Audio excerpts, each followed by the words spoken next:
Oh, hi folks, hope you can hear me okay. Um, just going to make a few adjustments here. Bear with me a second. I I'm a great excuse me. Here we go. Nearly there, nearly there. Hi. Well, thank you for the kind comments. Always number one. And if you haven't done so already, please do subscribe. For about 4 or 5 months now, my subscriptions has remained at 60. Quite a feat, don't you think? At least they're not going down, eh? Oh, it's a joke. Never mind. You're here, and that's the important thing. I don't do this for the subscriptions.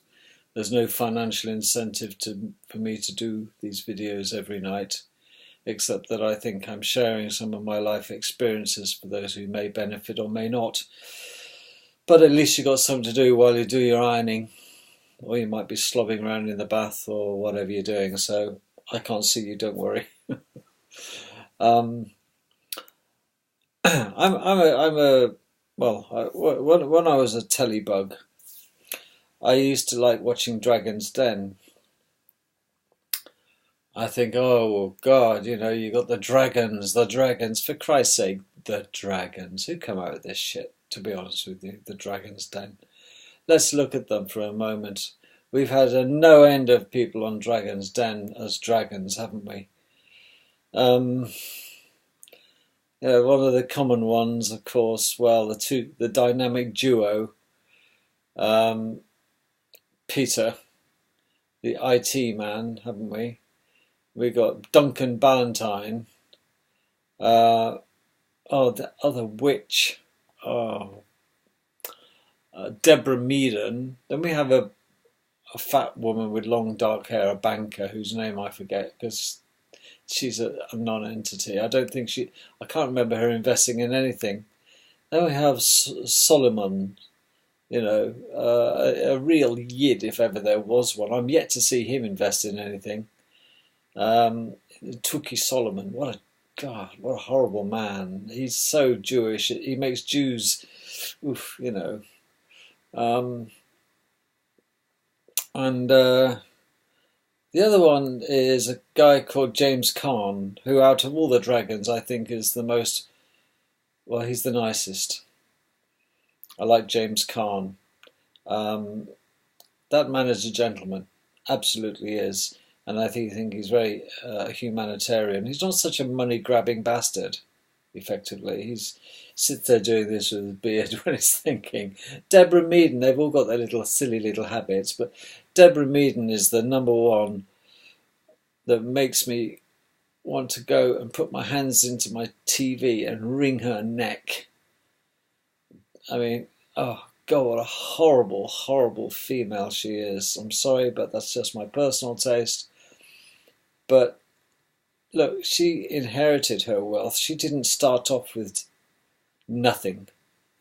Peter Jones, I can take him or leave him. He was a bit up his own arse. Deborah Meaden, though, she's the one. She's the one I love to hate, because she sits there doing this, having a clatter, clatter, clatter. And if you saw what her husband's like, I mean, I feel sorry for the poor sod, quite frankly, to have to live with that. I wouldn't want to sleep with Deborah Meaden. You couldn't pay me enough, as much as she's whatever. But this is a woman who is not. She inherited her startup capital. Okay, and she already inherited lots of stuff before. She was a winner before she started because of mummy and daddy.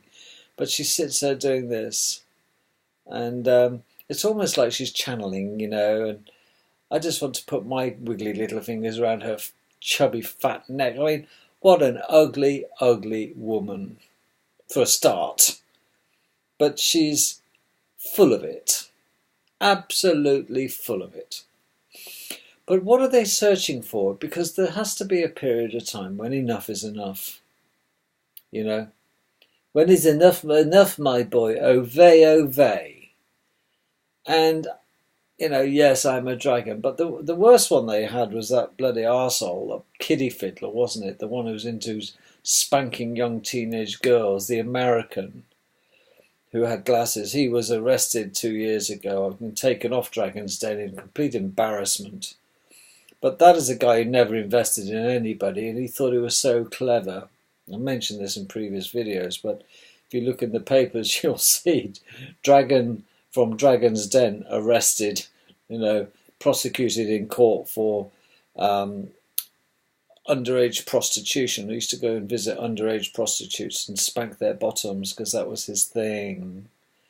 I can often wonder whether if a couple of girls came onto Dragon's Den dressed in their Ann Summers night gear and a whip and bondage belts and massage chair and massage table and said we're asking for £50,000 for a 10% investment in our, bondage slave body smacking sort of club, and it's going to be an exclusive men's club. I wonder if the Yank would have actually invested.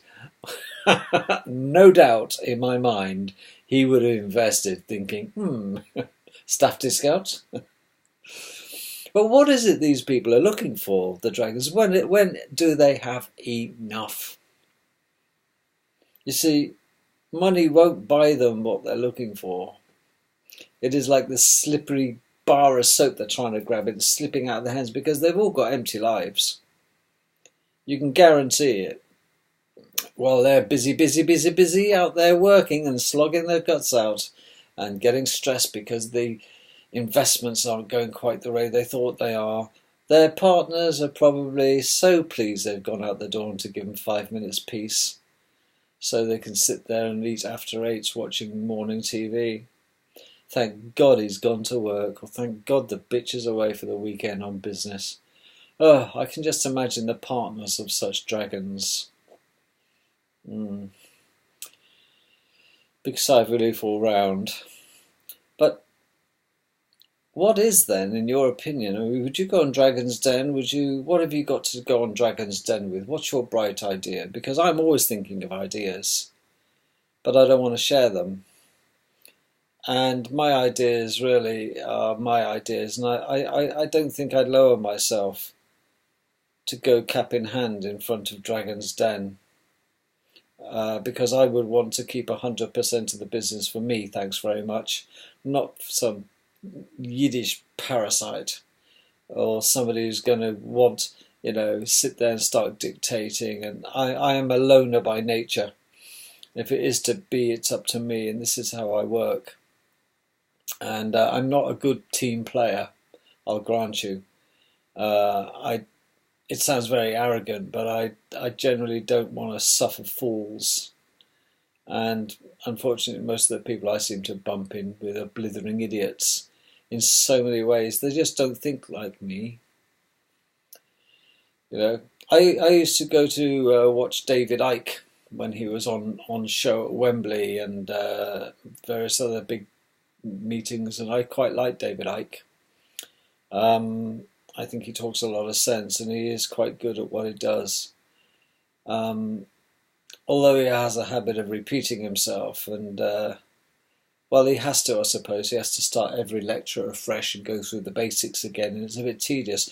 He should do David Icke Advanced, so those that are up to speed with David can go and see him, and he can talk at a different level. But I grew tired of that. But what I didn't grow tired of is the wonderful people that went to such meetings, like the people who attended David Icke group meetings, because they're my bag, they're my type of people.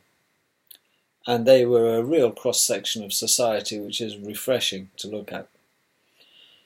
And surprisingly, and here's the deal, surprisingly, they were 97% white. Now, I'm not racist in that respect, but the audience makeup was 97%. Even if it was 80%, that's guaranteed. 8 out of 10 people in the queue were white. Trust me on this. I didn't see any Muslims go to David Icke shows. You don't see Muslims doing that sort of thing, do you? You don't see them practically outside. They don't mix with us, quite frankly. The real Muslims, do they? They're too busy praying for our demise. But when you look at Dragon's Den and You can see the dragons who are getting excited. They're almost having a real hard-on. Peter Jones is getting, and Deborah Meaden's getting all twitchy with the nails. And I can see making my bob. You can tell when she's going to invest. Her fingers start to accelerate. She always has been a bit of what they call a man's version of an idiot is a bit of a wanker. A woman's version of wanker is she's a bit of a gusset typist. Gusset typist. That's what you call females who are masturbators, okay? But that's about the dirtiest this show's going to get. Yes, Deborah Meaden, the gusset typist. She's got to be doing that. I mean, what is she fantasising about?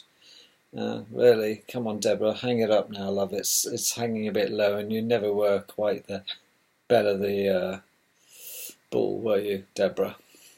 I mean, God, she makes Quasimodo look positively bloody gorgeous, doesn't she? Well.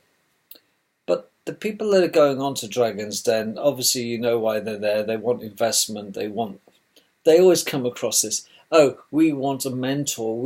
No, they don't. They just want bloody cash. Because these kids going in there, these people showing their bright ideas, most of them are bright ideas, at least they're doing something. They just need a bit of cash, a bit of help, and a bit of moral support. They don't need to be patronised as, let me through, here I am, I'll take over, like Theo Prophetus, this bloody idiot who got his fingers stung with Partners, didn't he? The stationery group. You know, stationery shops, the ones that don't go anywhere. Yes, Theo, it's hardly a rave success, Partners now. Bit of a flop. But, they've got to keep, it takes money to make money. Well, it doesn't, It doesn't take money to money. It takes a good idea. Okay, that's what it takes. You don't need money to make money. You just need a good idea. That's all. But who's going to have the money? Who is the potential audience? Well, I'm here to tell you and tip you off, really. Now, you might think that we've all got 70 years and 10. That's been known about a long time, but the fact remains, folks, and this is the bare facts, the bare necessities, I think. You've got to think a few years ahead. Not now, not tomorrow, next week. We're talking a couple of years ahead. I don't care how old you are. Who are going to be the ones with the cash? That's the question. Where is your target audience, and what is the demographic of the type of customer that is going to have cash in the future? Well, it's certainly not the middle class. No, they're the target audience for getting rid of. So we've only got two classes. We've got the upper class, if you like, and then we've got the rest, us lot, down on the farm with the other animals. But on any farm and any zoo, there's always animals that have got more than others. Certainly in the human animal zoo, anyway. Well, the ones that are going to be cash rich in the future, if not already are those who have retired. Yes, sounds amazing, doesn't it? It is the retired folk who have got to be your target audience. Why do I say this? I'm presuming that you're doing a service or a product. Well, it transpires, looking at the latest statistics, that yes, we are living longer. Our middle age, if you like, is getting broader. That means that we are not hanging up our bib and tucker at the age of 65 anymore. Number one is many people can't afford to retire. Number two is there's a shortage in skill sets, and the old people have the skills and the young people have no interest or anyone around to teach them. Okay, so it is the older folk that are not retiring because they're often, well, they're too valuable to retire, quite frankly, and the young folk don't want to do it. So the ones that are going to have the money and the spare money, because these are the ones at that age you would expect to have paid off the mortgage, bought their old council house or rent, but they're on long-term rent. You know, these people. But generally speaking, the middle brigade, the ones 55 onwards, are the ones that are going to have the cash. They're the ones that have got rid of the kids. They've gone. They're asset rich. They're cash rich because the liabilities of having to support the kids, etc., are gone. And they've got all this time ahead. They've got the health because of the increased ability. They're on the meds maybe, but unless they're terminal, they have still got their marbles. Most people, if they're quite fit and well, by the time they're 60, have a good chance of making it to 80, 85. Okay? But just look at the royal family. What's the average age they knock off and fall off the mortal coil? Well, they're all excess 80, aren't they? Really? And some of them get to 90, and some of them get to be, 100 and 103, don't they? Bloody amazing what alternative medicine does for these people, super science, because they don't get the same drugs as you and me. Absolutely not. They get vibrational medicine, folks. That's what it's all about. It's all about frequencies, magnetism, light. It truly is, and sound, frequencies. Okay, they don't pop a pill, folks. And don't forget that they do drink adrenochrome. That's the adrenaline-loaded blood from sacrificed youngsters who were terrified at the point of dying. Yes, this is why the royals live for so long, because they drink blood that is rich in adrenaline from their victims. And you might think it's funny, Prince Charles thinks that he's a Transylvanian vampire, but there's a lot of truth in this, folks. There really is. They're all bloody vampires. They've all been sucking the lifeblood out of us since they were stuck on the throne. At what point in history did somebody turn around and say, oh, what are we going to do? I know you're going to be this person called a king. Yeah, let's make it up. Because, the tribes come together. Oh, it's nonsense, isn't it? If you look back at the ancient history. We grew out of this several thousand years ago, and here they're back. So, it's bad enough having American presidents and prime ministers, isn't it? Different levels. So if you're starting a business and an idea, I would recommend that if you're trying to think of the product that's going to sell 1 million,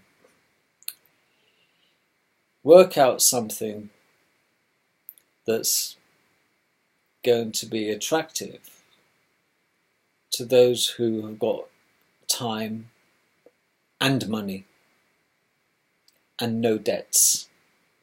And those people generally will be the ones who could retire but have asked by their employer not to retire because they're too valuable. And they're fit enough to carry on working. It's a double whammy, isn't it? Okay? Because there's one thing for certain: as we grow older, we become slower. We become more illness prone. So the products that you're looking for have to be health orientated. They really do. This is where you've got to target your product. It's got to be beneficial for oldies. Big seller. Anything beneficial for oldies sells well, because it's the oldies who have got the need. They got the motivation because they need one. They've got the necessaries, the money. Yes, they're cash payers. And they read newspapers. They don't always read the internet, but I know you think newspapers are dead. I still see them. The world over, UK-wide, old folk reading newspapers. In a house, they're lonely, they got cold feet, they can't get their socks on properly. Invent something that helps people put socks on. Oh, God, it's already there. Invent something that keep granny's feet warm in the cold because of circulations, but it's already there. You got to think of something, okay, that old people who are still fit enough to perform a useful task, i.e. by going to work or not retiring from the job they're in, although they could, what is it they're after? Why do they work? Because they get lonely. That's why. Because some folk live on their own, they've got their money, the old man's dropped dead, she's swimming in money, she's got a gorgeous house that she doesn't want to sell. The kids are left home and being self-sufficient anyway, don't really want the old bat's house. These are the targets. You sit and work out a product that is going to be looking for the older version of Victor Meldrews and the older version of Victor Meldrews' wife when Victor pegs it. These are the ones.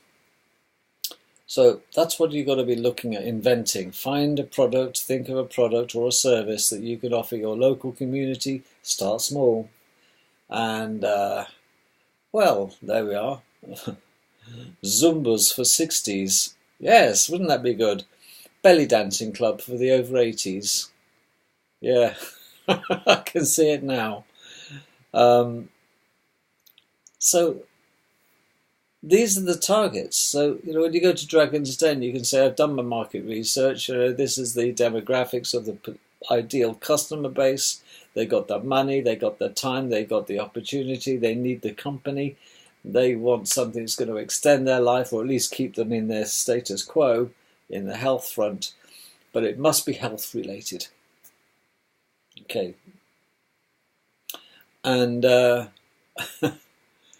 get going. Okay, because everybody has great ideas. You must be sitting and swimming in ideas, but you think, well, somebody else has probably done it. Don't you kid yourself that somebody else has already done it. Because if everybody thought like that, nothing would be invented. Okay, you've got to try something in life. Try inventing something. Okay, and if you can, get it patented. Patents are worth a lot of money. If you can get a thing that's patented, that protects it. And there's people who hijack patents as well.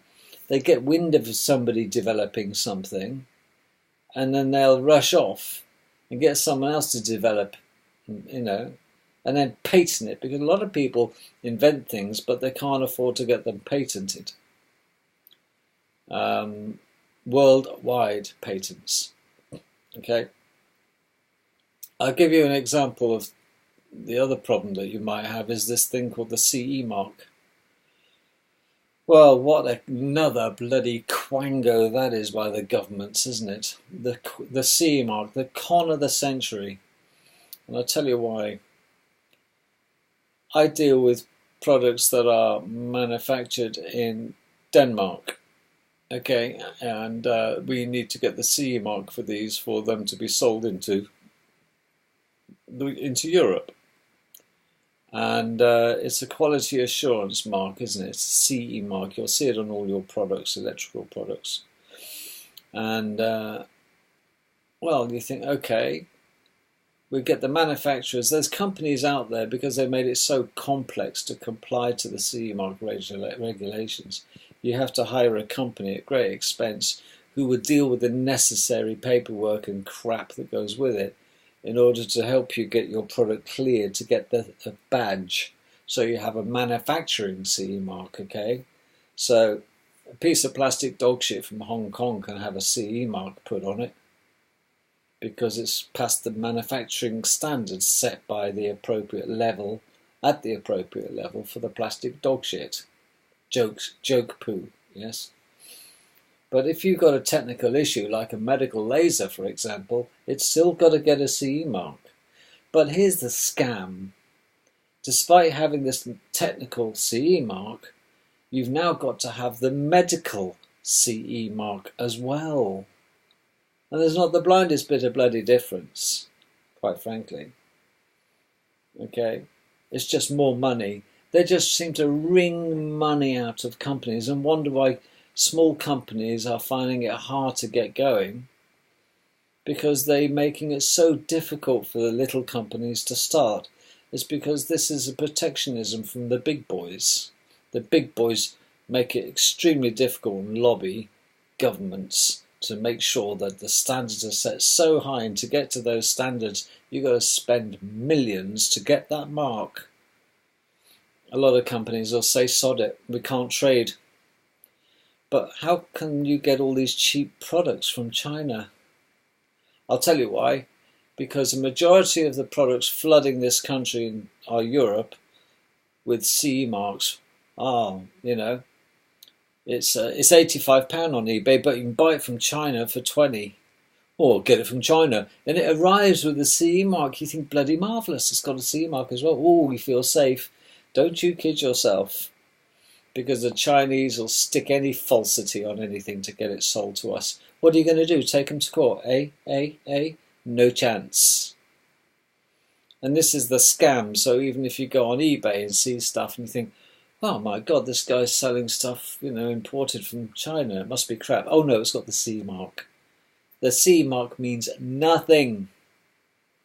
Not from goods from China it doesn't, because the Chinese, the busy little nips, they don't give a shit, because they're almost immune to prosecution. They're faking the CE mark as well as faking the product. And this is why eBay now is, it's just full of shit, because the stuff's, you can order it direct from China now. Might take a few weeks to come, but you'll get it at a third of the price.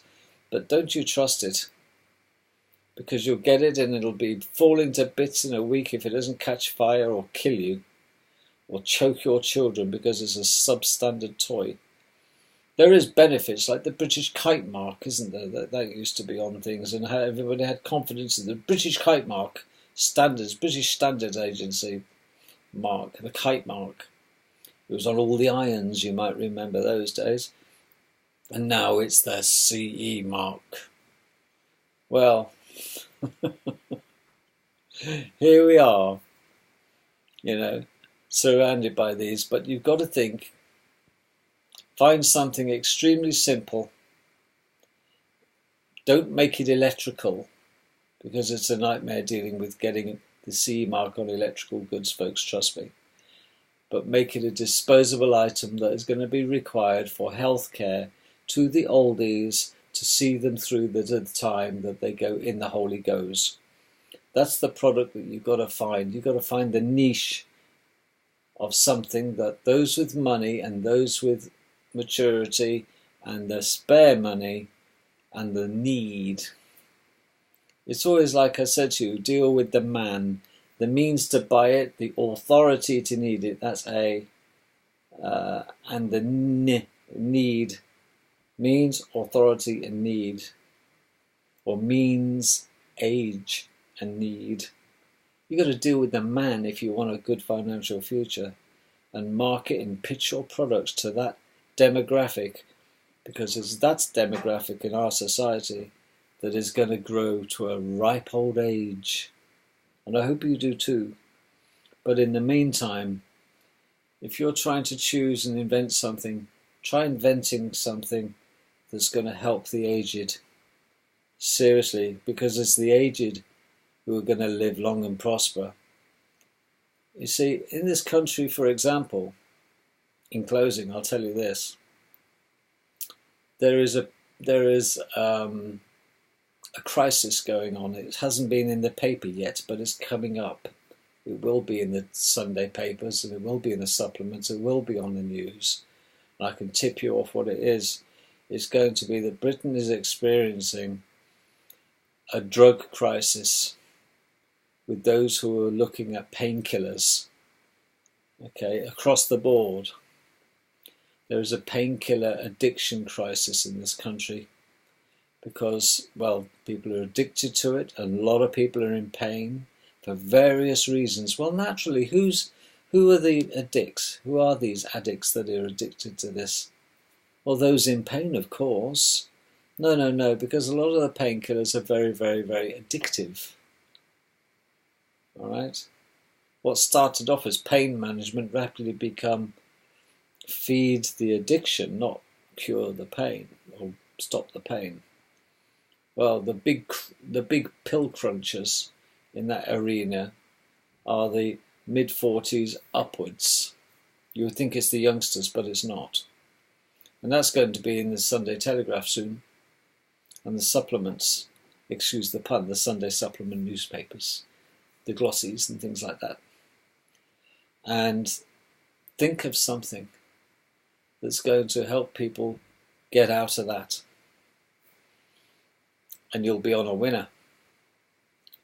But you've got to be able to forecast not what's happening now and what the problems are now. Forecast and try to think of, it's going to take you a year to get it off the ground anyway, at least. Think of a year or two ahead. Doesn't matter who's in government or all this nonsense, but think about what people will need in their lives 2 years ahead when they are 65 plus and they need to continue working. They don't need to, they want to, and they can because they're bored shitless. They retire and they're so bored. It's rather ironic, isn't it, that we look forward to retirement so much, but when we do, it's like one day melts into another. It's like being off sick at work, after 2 days off you think, oh, I'm bored. I want to go back to work. And your wife falls over and faints. But maybe. But people don't want to retire because by retiring it means exactly that. They're put in the knackers yard, aren't they? But historically people retired because they're exhausted. But not nowadays. They retire because they're no longer required by their employer. Or they've got a skill set that is in decline and their employers don't want them to retire. The government don't want people to retire, particularly as long as they're earning an income and paying tax. You can work till you're 100. Be daft to, though, wouldn't you? But this is the demographic of it all. We're living longer. They'll be raising the retirement age, I would think, to 70 very shortly. And they'll get away with it, and that means people will have to work longer and pay more into the system. But in 20 years' time, folks, there's going to be millions and millions of people in the United Kingdom and America who are going to be on the streets because they're forced to retire, because they're ill, and then they can't afford their rent. And they're all going to have to move to smaller domains or out on the street because they've got no way of paying their rent. It's dreadful, and that's going to happen in America as well. So, these are the people. So if you go to Dragon's Den, before you do, think very carefully of your target audience. And nobody will lambast you for having the foresight to know that we're living longer, we're going to be expected to work longer. And you've got to keep the machine, the body, in tip-top condition. And it is those people who are going to have the disposable income because they've got a job and the expenses of their life have left because they've all grown up and fled the nest. So Betty, living alone in a 4-bedroom house, rattling around like a pea because her husband snuffed it and the kids have gone. She's got all this money. What will she do with it? Hopefully she'll buy your product. Fancy that. You just got to think of the product that Betty so really does need and cannot live any further without. Get thinking, and I want to see you at the top of Dragon's Den. And while you're there, smack Deborah Meaden in the face and break her fingers. That'd be a good start.